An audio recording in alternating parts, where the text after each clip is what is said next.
الحمدللہ رب العالمین والصلاة والسلام علی سید المرسلین اما بعد فاعوذ باللہ من الشیطان الرجیم بسم اللہ الرحمن الرحیم۔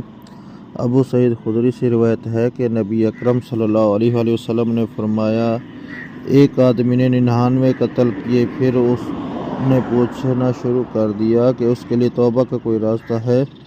ایک راہب کے پاس آ کر پوچھا تو اس نے کہا، تیرے لیے توبہ کا کوئی راستہ نہیں ہے۔ اس نے راہب کو بھی قتل کر دیا۔ پھر اس نے دوبارہ پوچھنا شروع کر دیا اور ایک گاؤں سے دوسرے گاؤں کی طرف نکلا جس میں نیک لوگ رہتے تھے۔ جب اس نے کچھ راستہ طے کیا تو اسے موت نے گھیر لیا۔ پھر اس نے سینے کے بل سر کر اپنی آبادی سے اپنے آپ کو دور کر لیا، پھر مر گیا تو رحمت کے فرشتے اور عذاب کے فرشتوں کے درمیان اس کے بارے میں جھگڑا ہوا تو وہ ایک بلاشت نیک لوگوں کی بستی کے قریب ہوا، پس اس بستی والوں کو دے دیا۔